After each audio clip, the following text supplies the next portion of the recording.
Politique, c'est la première escale de son voyage de 3 jours en Guyane, qui a commencé il y a quelques jours par une grosse polémique. Aussitôt après avoir atterri à Cayenne, Emmanuel Macron va s'envoler directement pour Maripasoula où il sera ce jeudi 26 octobre dans la soirée. Cette commune de l'est du département à la frontière du Suriname et du Brésil n'est pas seulement, avec ses 18 360 km puissance 2, la commune la plus grande de France. Ce territoire grand comme une fois et demie l'Île-de-France a aussi la particularité d'être une enclave desservie par aucune route.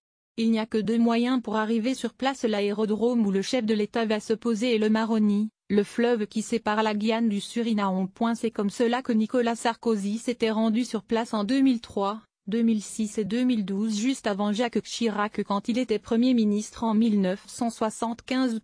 Mais au-delà des images que cela donne vues de métropole, cela pose beaucoup de questions et de problèmes aux habitants de Guyane. La première rapportait ainsi que le convoi d'un camion de pompiers en pirogue jusqu'à Maripasoula, il avait fallu 3 jours de transport depuis Saint-Laurent-du-Maroni, avait provoqué des réactions agacées de la part de la population locale. Cette commune d'un peu plus de 10 000 habitants au cœur de la forêt amazonienne, où l'orpaillage est l'un des moteurs de l'activité, concentre en réalité beaucoup des problèmes que le conflit social du printemps a mis en lumière. À l'époque, le gouvernement de Bernard Cazeneuve s'était engagé sur un grand plan de 2 milliards d'euros pour que le département rattrape un peu du retard sur la métropole. 1 heure d'avion pour aller au lycée collectif, représentant diverses composantes de la société guyanaise socio-professionnelle, associations, peuples autochtones, syndicats, etc.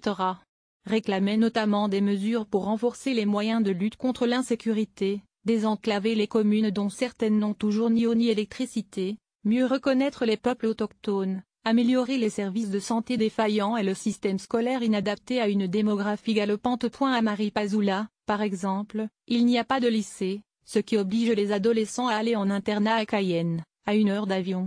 Conséquence, ils rentrent chez eux trop rarement, provoquant un déracinement.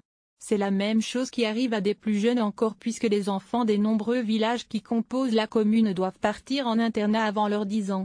Ils sont souvent livrés à eux-mêmes et l'internat qu'on leur propose est toujours en un état pitoyable, qui incite les jeunes à se déscolariser, déplorent des chefs amérindiens dans une tribune publiée sur France Guyane. Résultat, l'échec scolaire est immense.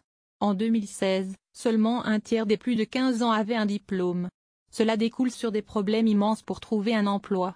La première rappelait qu'en 2016, il y avait à peine 80 offres d'emploi pour plus de 500 chômeurs. Lire aussi à voir également sur le HuffPost. Envoyer une correction.